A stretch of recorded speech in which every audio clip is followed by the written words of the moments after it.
saya pun harus memberikan harapan pendidikan itu kepada anak-anak seperti yang sini. Tapi kalau di sini Syarul, menurut tak ini sekolah tak sudah bagus menurut tak ini sekolah tak? Kenapa belum bagus menurut tak? Tidak ada pintunya. Semoga juga bisa mendapatkan akses demi mendapatkan perhatian dalam rangka pengembangannya.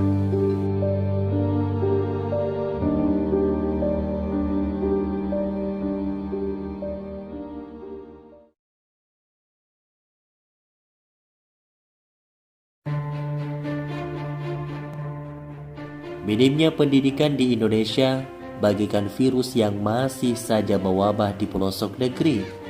Hal ini tentu berbarengan dengan kecilnya pendapatan masyarakat, terutama masyarakat yang hidup di desa yang lumayan jauh dari perkotaan.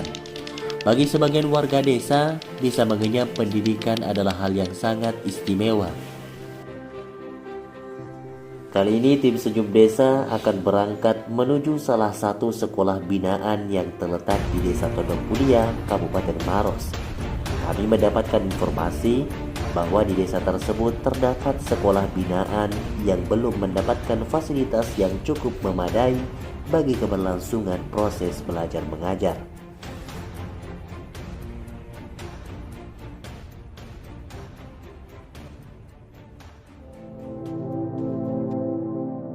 Sepanjang jalan di desa ini, kami disambut dengan ribuan pohon bambu yang begitu rindang dan hijau menghiasi tepi jalan.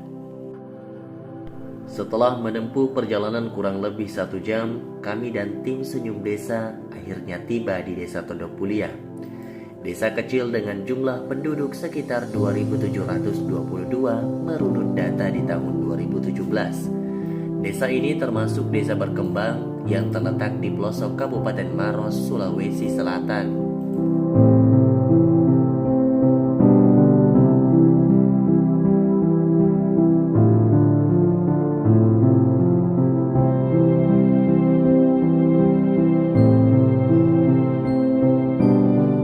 Selama menempuh perjalanan sekitar 1 jam dari Samata ke Desa Tondopulia yang cukup melelahkan, saya, Rauda dan beserta tim sudah sampai di sekolah yang berada di Kecamatan Tanderali, Kabupaten Maros, Provinsi Sulawesi Selatan. Betul, kebetulan desa di sini tuh sangat jauh dari perkotaan ya. Perjalanan ke sini pun sangat menguras tenaga, menguras waktu, lumayan melelahkan. Tapi hal tersebut tidak mengurangi semangat anak-anak di sini untuk tetap merengkuh cita dan merajut asa di sekolah ini. Inilah sekolah binaan Dusun Bontopando, Desa Tondopulia. Sekolah yang berada di tengah-tengah pedesaan, beralaskan beton dan lantai yang berpasir serta beratapkan seng. Disinilah 40 lebih siswa-siswi Desa Tondopulia merajut asa merengkuh cita.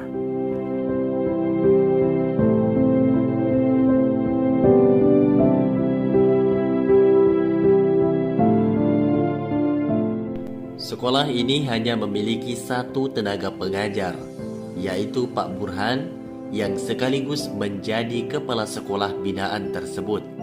Beruntungnya, sekolah ini sering dikunjungi tenaga pengajar relawan dari berbagai organisasi, yang tentunya dapat membantu meringankan kesibukan Pak Burhan selaku tenaga pengajar resmi di sekolah tersebut.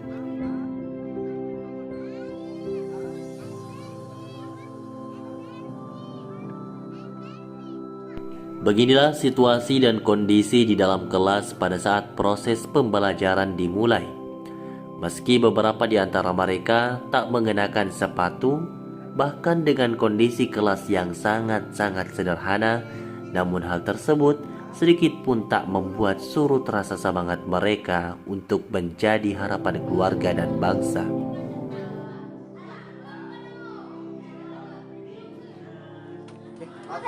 Ya, baik pemirsa, inilah salah satu kondisi ruang kelas yang ada di sekolah ini yang bisa dikatakan sebagai kelas yang jauh dari kata layak. Sangat-sangat jauh dari kata layak karena bisa teman-teman sobat desa lihat fasilitas dari kelas ini sangat-sangat tidak memadai digunakan oleh anak-anak dalam proses pembelajaran. kursi-kursinya masih kursi plastik dan sudah patah. Ya, sudah patah. Bahkan ada murid yang menggunakan bangku sebagai meja.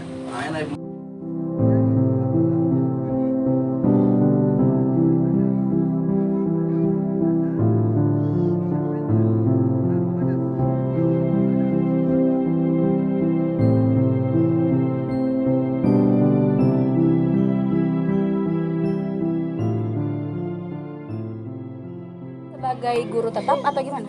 Kalau saya di sekolah ini sebagai volunteer, hanya sebagai sebatas relawan. Nah, sedikit Kak, mohon maaf ya. Kalau jadi volunteer di sini, apakah memang dibayar atau bagaimana Kak? Kalau sebagaimana biasanya volunteer ataupun relawan-relawan yang lain itu, dia tidak dibayar ya, Jadi tidak dibayar, sukarela gitu. sukarela Ya, tanpa dibayar. tanpa dibayar, kemauan atas dasar keinginan yang besar untuk kemanusiaan, perhatian atas pendidikan tersebut. Iya, iya. Rasa peduli ya. Ya, rasa peduli.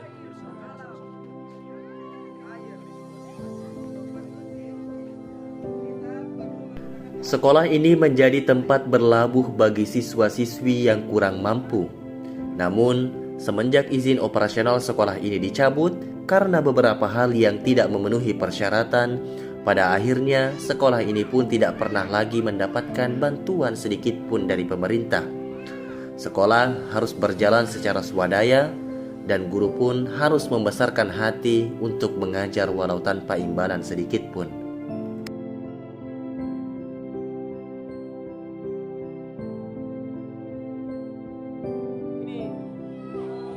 Siapa namanya ini? Sahrul. Sahrul sudah kelas berapa sekarang? Kelas 1. Kelas 1 SD. Sahrul, kira-kira di sekolah ini senang ke sekolah di sini? Senang. Kenapa senang?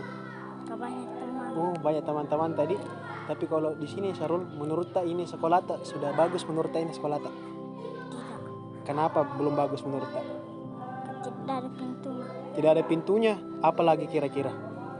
Kursinya belum anu juga. Aduh, jadi semangat ke sekolah Sahrul nah. Sebelum tes itu paling semangat kakak. Hebat Sahrul, memang andalanku. Kecilnya pendapatan sebagian masyarakat menjadi penyebab utama minimnya pendidikan di desa ini.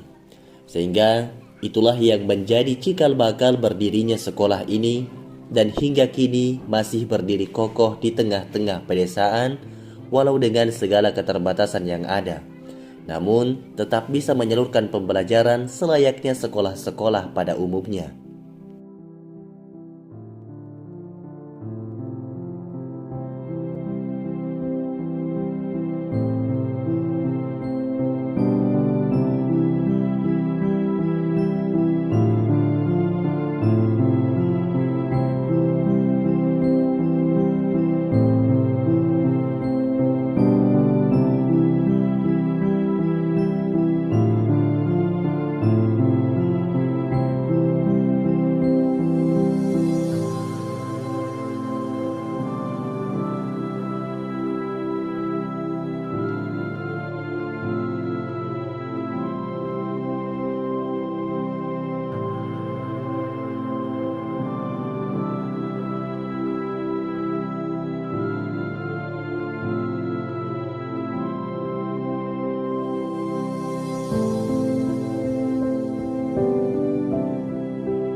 Pertanian dan perkebunan menjadi sumber mata pencaharian utama di desa Tondok Pulia. Begitupun juga dengan Pak Burhan yang harus berkebun demi menafkahi keluarga dan membiayai sekolah binaan tersebut yang berjalan secara swadaya.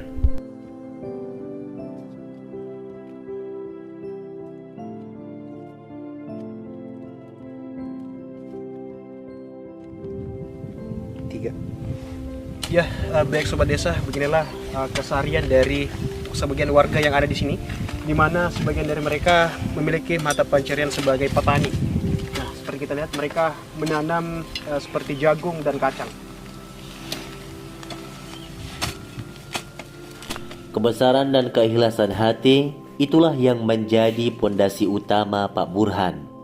Walau bagaimanapun, beliau tetap berharap pemerintah setempat dapat melirik sedikit sekolah binaan tersebut dan dapat memberikan bantuan berupa fasilitas yang layak untuk digunakan anak-anak di sekolah tersebut.